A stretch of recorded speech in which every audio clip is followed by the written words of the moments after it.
Hello viewers, and thank you so much. Once again, this is the Big Talk with me, Costa. On 28 July, the Cabinet considered and approved a bill or a law that will grant the municipal police arresting powers, as well as the establishment of municipal courts to prosecute matters related to the violations of bylaws. I am sitting here with the Harare Mayor, Councillor Jacob Mafume, His Worship.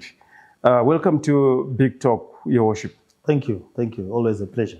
And let's get into it. What is your reaction to the proposed law to grant municipal police arresting powers and the establishment of municipal courts? No, that's a welcome development. Look, we are not reinventing the wheel. We are thankful to our ministry and the Ministry of Justice and the Attorney General for pushing this progressive law.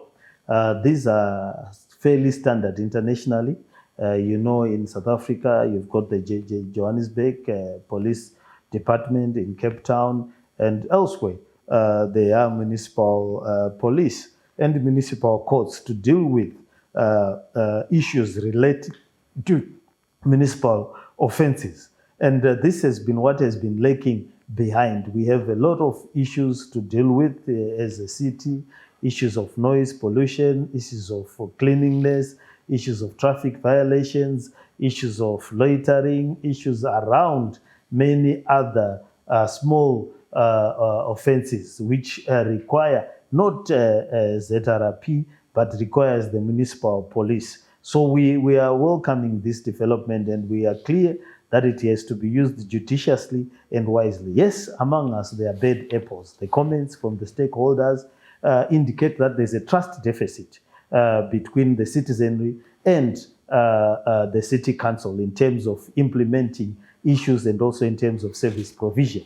And that trust deficit has created an outcry whenever the city has tried to introduce measures. You know, when we introduced Geopomona, when we then eventually agreed with Geopomona, there was an outcry. But now rubbish is being collected, the dump site is being managed. When we introduced the Hellcrow for the water, there was an outcry. But the areas where we've put water meters, now everything is settling in. And so we are trying to reduce the trust deficit by doing what happens in other cities. And bit by bit, we are getting there. There was an outcry when we were getting the fire tenders for the fire brigade. But now everybody's welcoming the fire tenders. Monaville fire was stopped. The fire at close to Herald House was stopped. And accidents are being attended to. People are being rescued from being trapped in cars. Bit by bit, that trust deficit is being dealt with. And I think we are on the right track. Yeah, fantastic. But you must have seen that it's mixed reactions, isn't it? Yeah, it's mixed because the concern with some residents right now is that the behavior of some municipal police officers without arresting powers. What is going to happen when they get arresting powers, when they have got the audacity even to assault residents? We have seen quite a number of cases that where the municipal police were involved in assaulting citizens. Remember, arresting powers come with constitutional obligations. Maybe the fact that they were working outside any framework made some of them behave like vigilantes. We are rooting out those with that kind of culture and that kind of behavior. But arresting powers come with constitutional obligations, how they be done, and they come with extra training.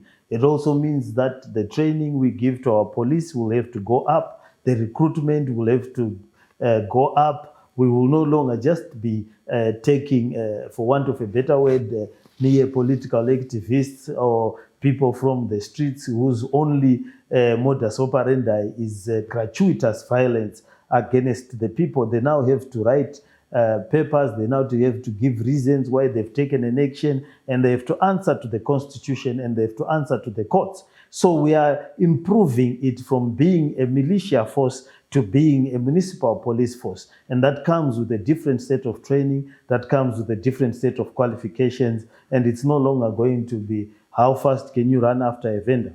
When you look at our economy right now, Mayor, it's highly informalized. And they've been chasing around of vendors, for example, in the streets. And also the chaos within the traffic area, where you see combis establishing undesignated pick-up and drop-off points. Yeah, that is because we are using moral force to police bylaws. We are using persuasion to police municipal laws. We need the force of law. We need the force of the courts. We need to be able to make sure that the citizenry is aware of the parameters of the do's and don'ts. Our citizenry knows what to do. A lot of them, when they cross into South Africa, they're some of the most behaved citizens. When they go to Dubai, they know the rules of Dubai. They don't eat everywhere they walk. They don't spit in the street. They don't openly defecate at shopping centers. They don't urinate. They don't take out their private parts in Dubai and start painting the walls of Dubai with their urine, which is what they do here at shopping centers which are populated by children. So it is that kind of behavior that we want to uproot. It is that kind of delinquency that we need to deal with. When the Zimbabweans drive in South Africa, they obey all the laws. It is only here that they drive as if they are on a rally cross, as if they've entered into a circus of bumping into each other. So it is that kind of behavior we need to stop. Drink and driving in other countries, you don't get out of a pub and drive a car. They know that. Here in Zimbabwe, people believe that they can hop from one bar to the other in their drunken state. One comes from this bar, the same night a person goes into 5 bars, hitting into unsuspecting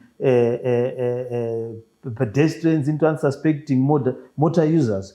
The motor users, when you leave your home, we make a commitment as a city that everyone is playing by the rules. You're not expecting Mafume or the mayor to allow a drunk driver to barrel down the road when you are trying to take your wife to give birth, your child to school. And then because I am lax in enforcing the law, you are hit and you die because of a drunk driver. I spoke to a number of residents, representatives, who told me that their concern is that you are putting the cart before the horse. They are saying there must be an infrastructure that accommodates the people who are in the informal sector, who are perceived to be targeted by this law that is coming. So you were supposed to first focus on establishing infrastructures that accommodates this kind of economy before the law of granting municipal police officers arresting powers in the municipal courts. The citizenry is not only made up of informal sector. We have 3 million people that live in Harare. We have lots of workers. We have visitors into Harare. Harare is a diplomatic center.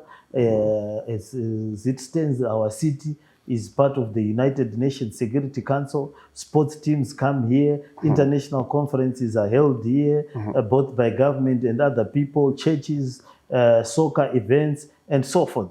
We are not just looking at one sector. We are looking at the totality. But would you accept responsibility that vendors in the street deserve an infrastructure? They deserve an infrastructure that accommodates them, for them even to move away from pavements and blocking the roads and drainage systems. These things are not mutually exclusive. Wearing clothes and eating are 2 things that you have to do. So you cannot say that until this happens, then that will not happen. A society does many things simultaneously and contemporaneously. Whilst we are improving the law, we also improve their conditions. It is not a sequential process, so to speak. We have to do what needs to be done at the same time and simultaneously. So whilst we are using programs to deal with formalizing the informal sector, putting them in places where they need to go, we also have to create legal frameworks to deal with delinquent behaviors in societies, to progress our societies to a better place. We are not doing this for myself. We are doing this for the protection of the residents. Traffic rules are there to protect the residents.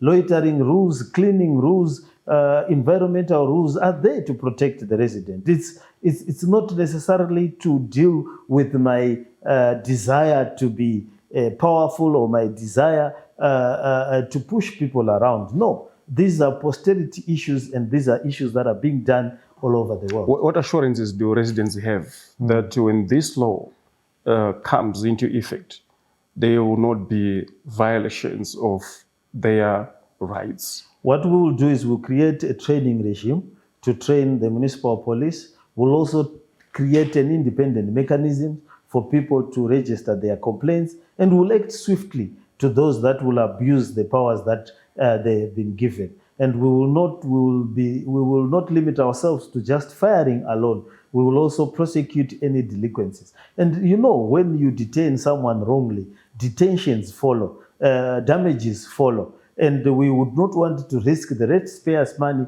paying out to people who would have been arrested illegally. So there are many mechanisms that we can adopt and that we will adopt to make sure that these powers are not abused, and also to make sure that where any abuse occurs, we deal with it expeditiously. What is your response to someone who says the timing of this law must be raises many questions than answers, given that the advocates for municipal police to be granted arresting powers started many, many years ago? That is why I'm mayor now, to do the things that others failed to do. I'm not here to copy failure. I'm here to define a path of success. So if I have succeeded in advocating that water meters be put in place, that rubbish be collected, that the fire brigade be resourced, and that the municipal powers be given, while others tried for many years. And that is why we elect different people at different times. I want to succeed. Are you not worried that there could be some political objectives, given the allegations leveled against you in the council, that somebody actually was very blunt to say the mayor, his worship is now a ZANU PF appendage, and the whole of lot of councillors have been captured, and this is why this law is now coming into effect? I enter into politics to be a politician. How can I be afraid of political connotations? If I didn't want to be a politician, I would not have entered politics. We get connotations because we are practicing politics. What am I? I'm a politician. What are you? A journalist. So someone can't say there will be journalistic connotations. You enter into journalism to practice journalism. What does that even mean? I am into politics to achieve political objectives. And the political objectives is to administer the city council in the best interest of the citizens. And I have to lobby and advocate with the government that exists in Zimbabwe. I do not advocate with governments that do not exist in Zimbabwe. The government is currently constituted, is led by President Emerson Mnangagwa, and he is the person that I have to engage, who has to agree with me. Any measure of success is measured by the degree of complementarity that I'm able to achieve with President Emerson Mnangagwa. The moment I create an area of dissonance, that is the area where my failure begins. My citizenry did not elect me to be a parallel president or to compete with the current president.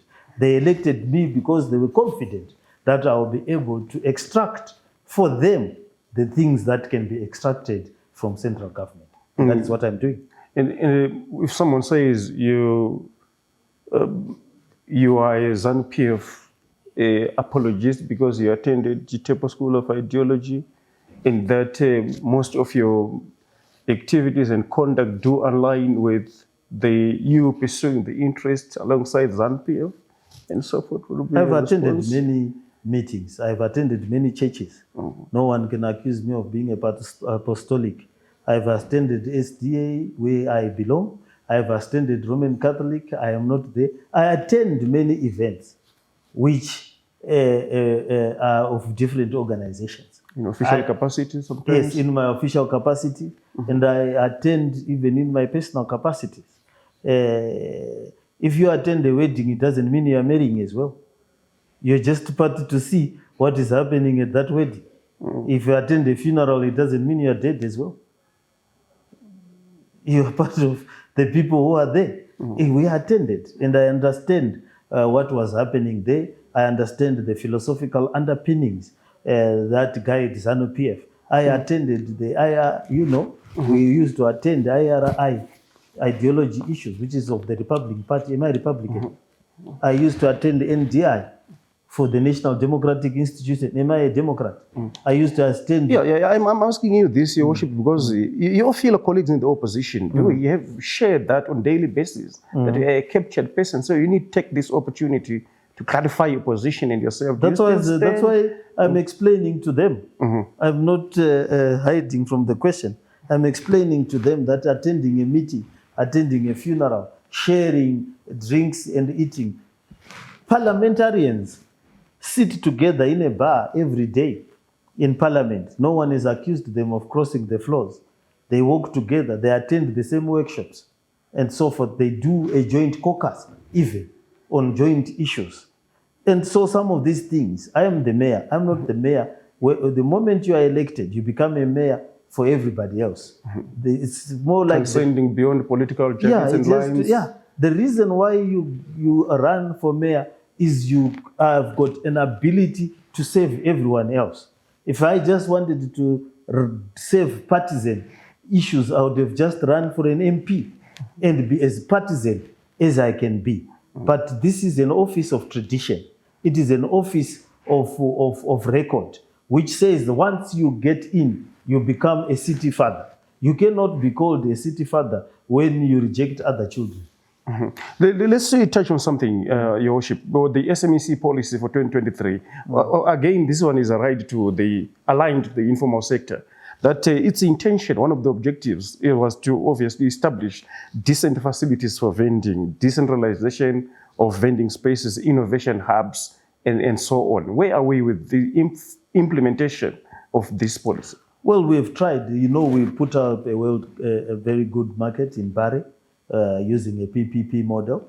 Initially, the take-up was low, but it is now filling up, and we have learned our lessons. We are working at Chemanza to improve the facilities for those who do carpentry.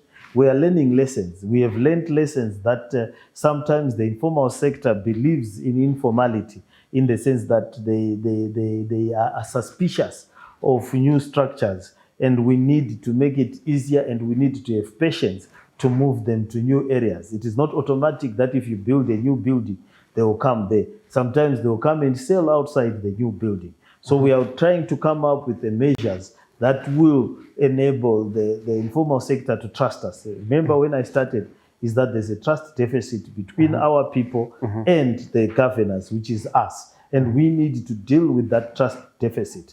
But bit by bit, we are going to improve their areas of operation. We are going to make sure that they are comfortable with the policies that we have as a council. But when you get feedback from residents, why were they not interested in taking up selling spaces within the new market?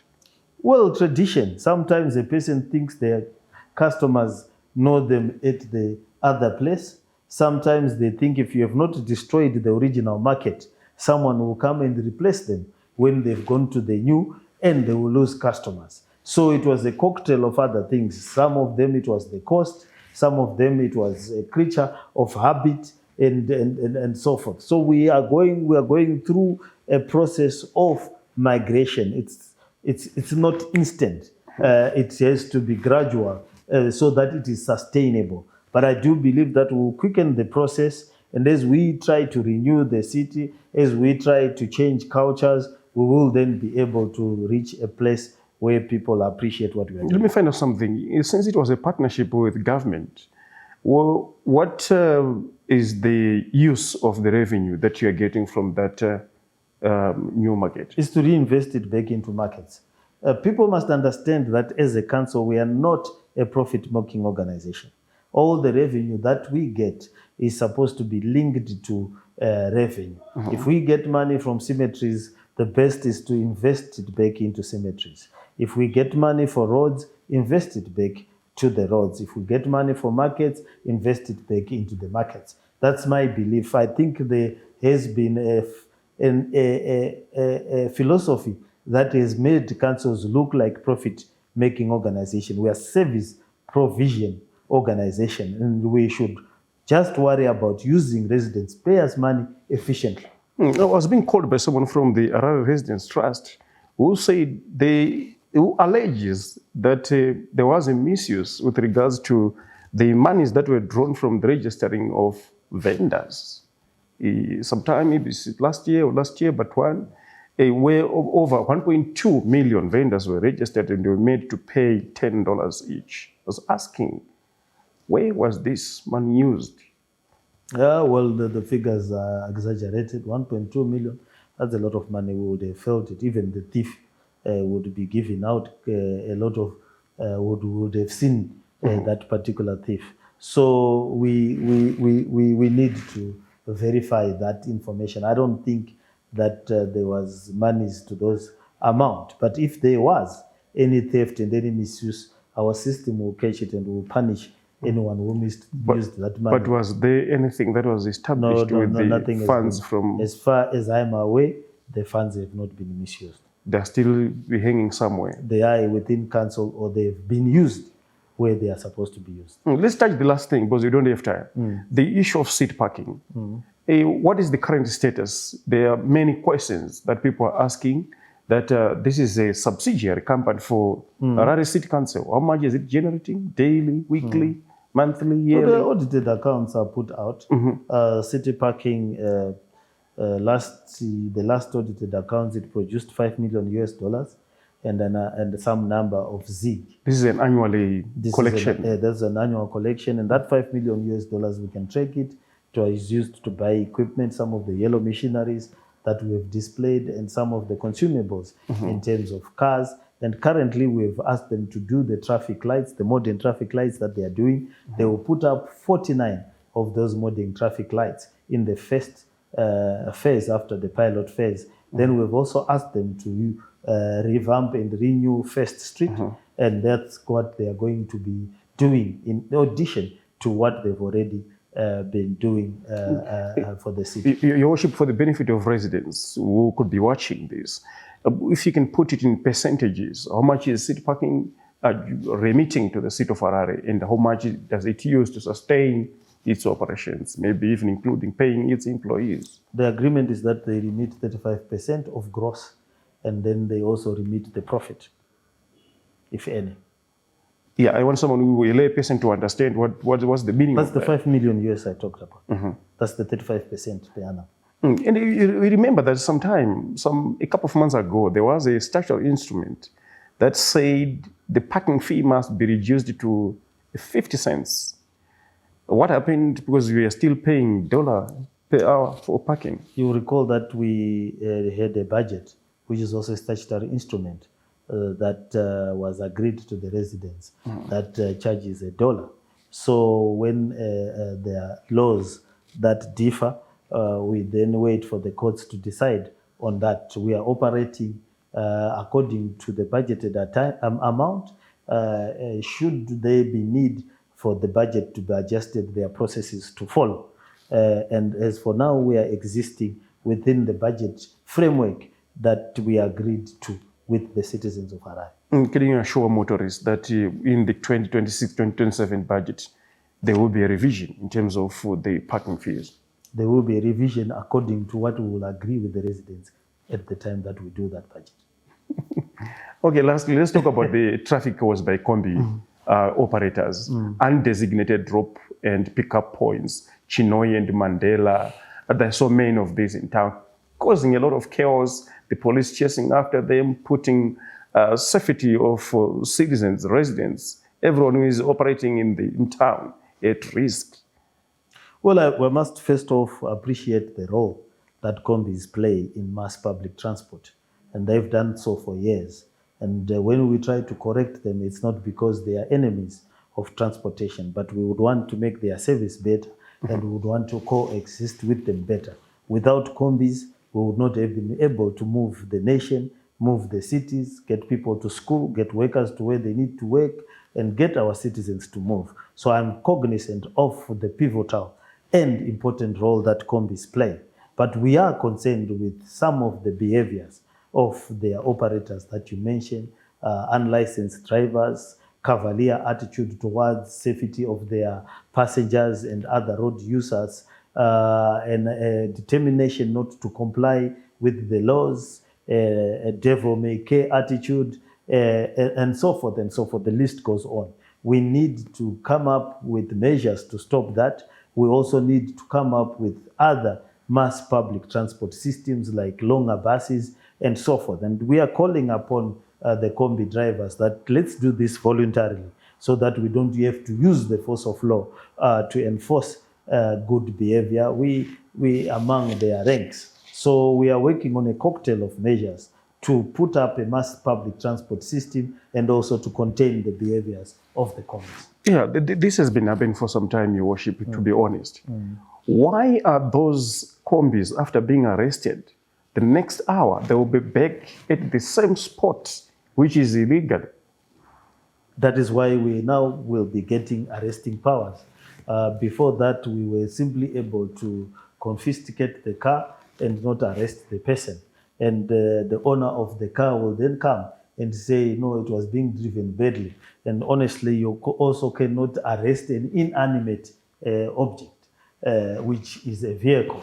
You have to deal with the people themselves. So that's why we are improving the law, so that we deal with the deviant person and not the deviant combi, which is not a breathing and living person. But when you arrest them, they are not from your knowledge, because you arrest these people, they must know who owns these. They are individuals, entrepreneurs, groups of people, and so forth. It's an informal sector, as it were. It's not very formal. Someone who gets a fortune, the temptation is to buy a combi because it is a cash business, and therefore the owners are many and varied, and they are known. But the law, as it was speaking, did not have a mechanism of getting to them. What is the comment to someone who would say it is the arresting powers, being granted the arresting powers will not change anything because they are being arrested already in a joint operation with the municipal police and ZANU? So